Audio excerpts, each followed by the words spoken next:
Assalamualaikum warahmatullahi wabarakatuh.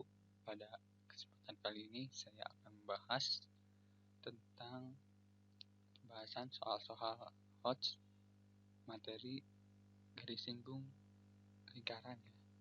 Nah, termasuk garis singgung persekutuan dalam dan garis singgung persekutuan luar dua lingkaran. KG 3.8 4.8 materi kelas 8 ya, SMP tentunya. Nah, di sini sudah ada soal sebentar. Nah,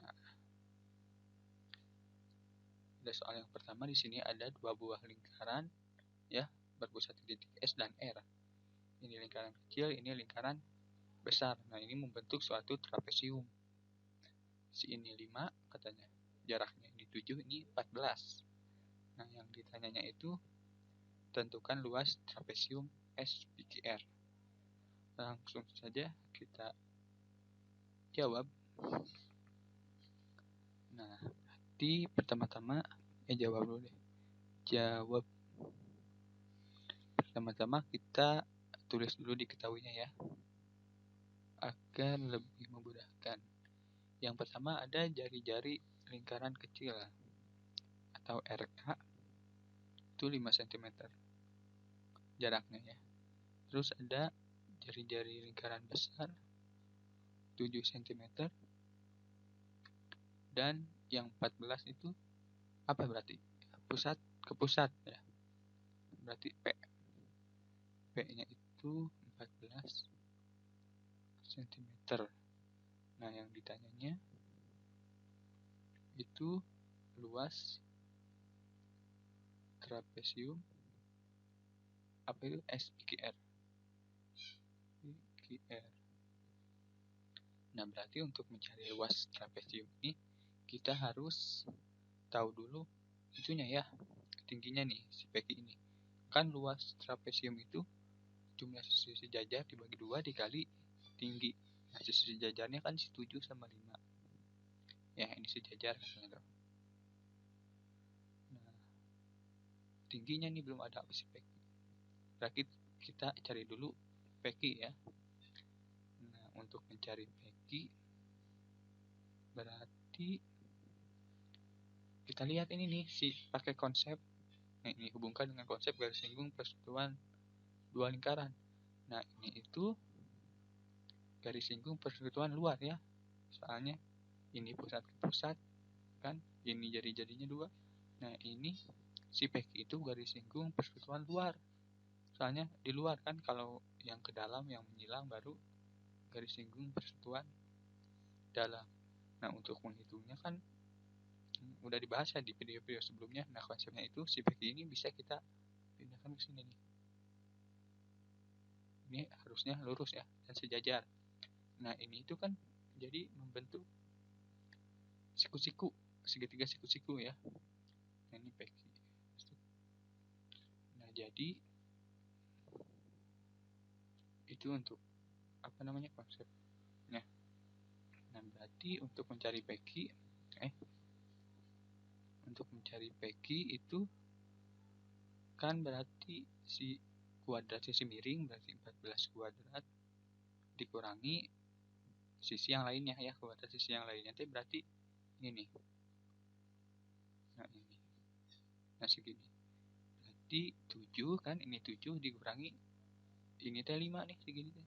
Jadi 7 dikurangi 5. 7 dikurangi 5 kuadrat ya. Atau bisa langsung memakai rumus juga bisa.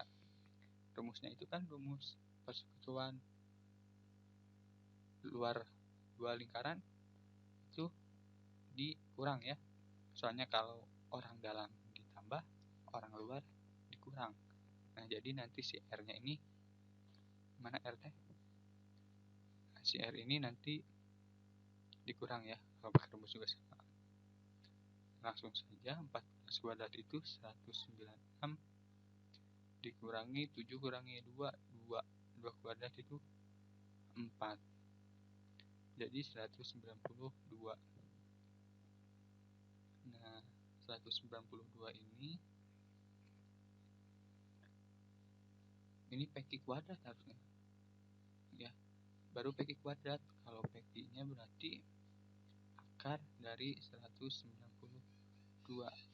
Nah, akar 192 ini bisa kita ubah jadi 64 kali 3 ya.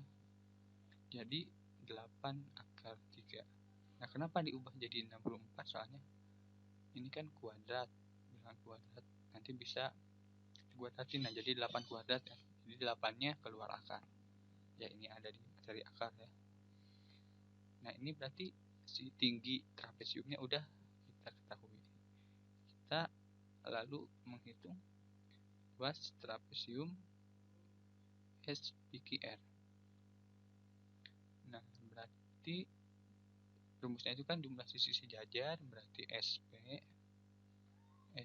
ditambah QR dibagi 2 dikali tinggi.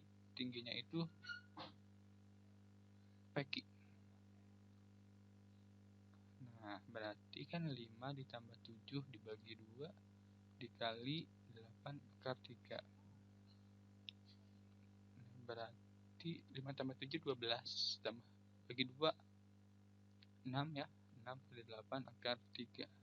Nah, 6 kali 8 itu 48 akar 3 cm. Nah, jadi didapat si luas trapesiumnya itu 48 akar 3 cm ya. Seperti itu.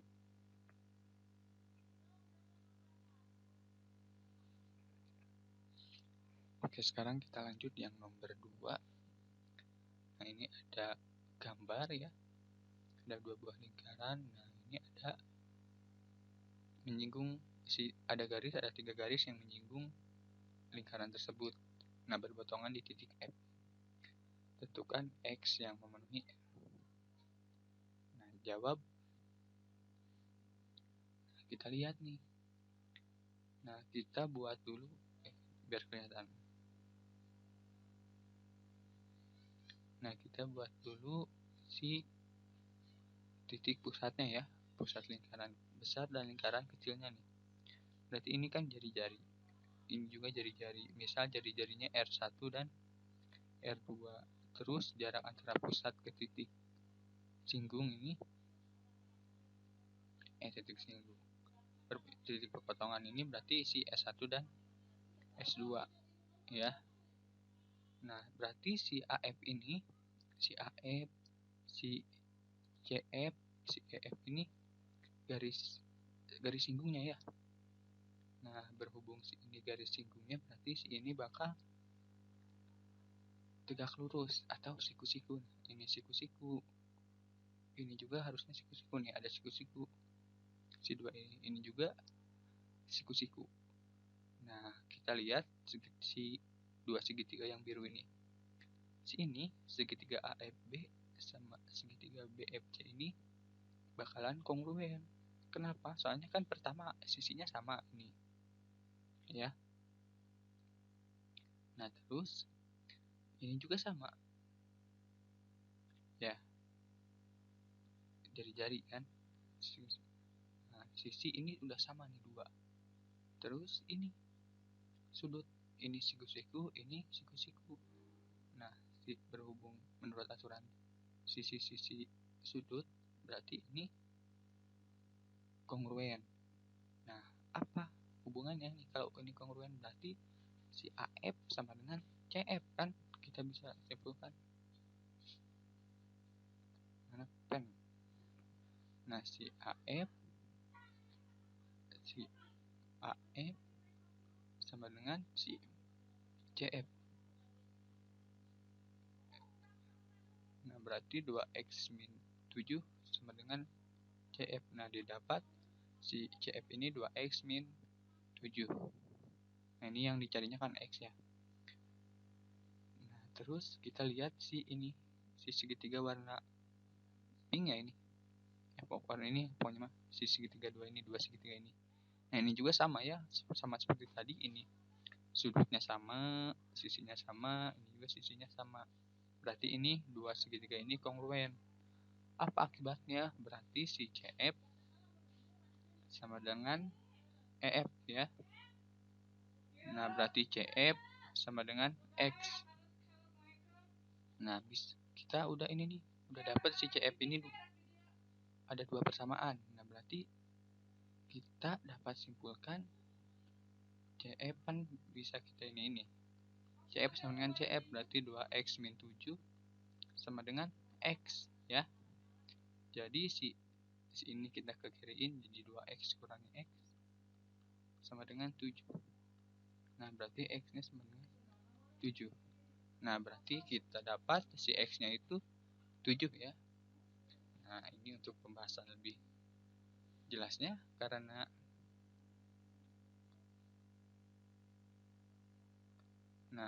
AF, CF, EF garis singgung. Nah, ini ya. Ini yang ini deh. Nah, ini sama ini itu garis singgung. Maka sudut yang terbentuk siku-siku. Lihat gambar di ini ya. Nah, ini AFB sama BCF kongruen berdasarkan syarat. Nah, ini sisi-sisi sudut didapat ini ya, yang tadi sama AF sama dengan CF sama dengan 2x min 7. Nah, yang segitiga ini juga sama ya, nanti didapat EF sama dengan CF. Nah, ini jadi F-nya sama dengan CF-nya sama dengan X. Nah, seperti itu ya untuk yang pembahasan nomor 2. Nah, sekian dari saya. Terima kasih atas perhatiannya. Mohon maaf bila banyak kesalahan. Wassalamualaikum warahmatullahi wabarakatuh. Terima kasih.